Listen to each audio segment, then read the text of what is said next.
Hello guys! Welcome to my channel. I'm Janeth Garcia TV. Dito sa channel ko, gumagawa ko ng mga pwede pagkakitaan online gamit lang ang inyong smartphones. So araw-araw nag-upload ako ng mga legit paying application o legit paying website na maaaring natin gamitin para magkaroon tayo ng extra income kahit nasa bahay lang tayo. So kung bago ka pa lang sa channel ko, huwag mo kalimutan mag-subscribe at hit mo na din ang notification bell para updated ka pa sa mga bagong pagkakakitaan ng videos na i-upload ko. Hello guys! So for today's video is magkakaroon po tayo ng live withdrawal dito sa Miningph na ginagamit ko. So yun guys, for this live withdrawal, tuturuan ko po kayo ng mechanics or mga instructions. So ano nga po yung dapat natin fill upan once na na-reach na po natin minimum withdrawal amount dito kay Miningph. But first, let's open miningph.com. So yan guys, ito po yung account ko kay miningph.com. And then guys, kung nakikita nyo, meron na po akong 443 pesos sa pagsasagot lang po ng survey. So ito po, dito po kayo pupunta kung gusto nyo magsagot ng survey. So tignan po natin kung meron po ngayon sasagutan ng survey. So yan guys, wala po ngayon survey na ina-offer ngayon sa Miningph. So pupunta na po tayo sa ating wallet.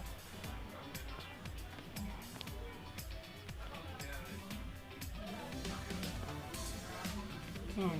So guys, ito po yung wallet ko. Kung nakikita nyo, meron na rin po akong 0.003 na XMR dito. So dito, paano nga ba napabilis yung pag-iipon ko dito ng XMR using this farming tricks. Yan guys, ayan. Ayan po yung mga farming tricks na ginamit ko. Ilalagay ko na lang po sa description box yung mga farming tricks na yan, yung mga link na farming tricks na yan para magamit nyo din po siya at mabilis kayo makapag-ipon ng XMR dito kay Miningph. So yan guys, kung nakikita nyo 003 means ito na po yung pinaka-minimum withdrawal nila dito kay Miningph. So yan guys, punta na nga po tayo dito sa ating live withdrawal. Yan. You can withdraw now. Yan.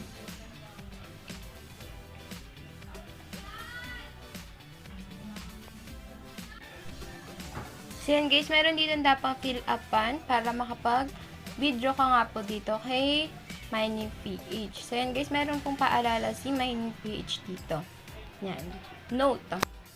Withdrawals below 0.02 XMR can only be withdrawn through BTC wallet or prepaid load only. And withdrawals below 0.005 XMR can only be withdrawn as prepaid load only. So yan guys, kung nakikita nyo, 0.003 yung aking XMR, which means below po siya sa 0.005. So, mangyayari is prepaid load nga lang po yung makukuha ko dito kay Miningph. So, paano nga po natin siya gagawin?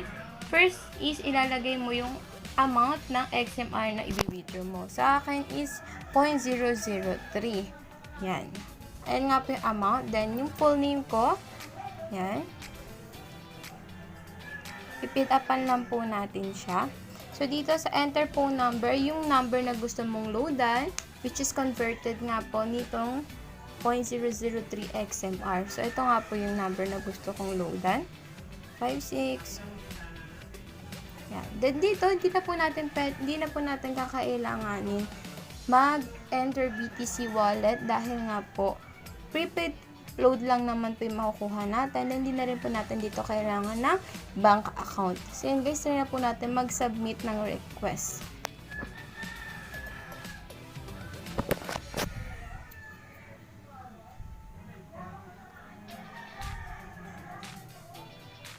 So, yun guys. Ito po yung nangyari. Withdrawal request sent. 0.003 XMR, my full name, and then yung phone number ko. So, yan guys. Thank you. You will receive an email or SMS notification. Must be successfully sent the payment within 24 hours. So, yan guys. For 24 hours na po tayo mag-aantay dito. Okay? Prepaid load natin kay Miningph. So, yan guys, don't worry dahil gagawa po ako ng proof of payment ko dito kay Miningph. Once na natanggap ko na po o na-receive ko na yung prepaid load ko nga po, dito kay Miningph. And guys, ayun lang naman po for today's video at sana may natutunan po kayo sa aking video. And guys, kung bago ka pa lang dito kay Miningph, don't forget na mag-register using the link in our description box below. Yan guys, register na po kayo dito kay Miningph. Then once na nag-register po kayo, may automatic 150 pesos po agad kayo dito kay Miningph. Then use my farming tricks na sa mga videos na ginawa ko para mas papabilis po yung pag-earn nyo dito kay Miningph. So yan guys, thank you and God bless.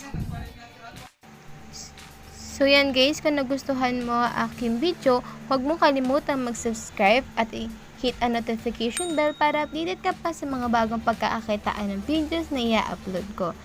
Thank you for watching!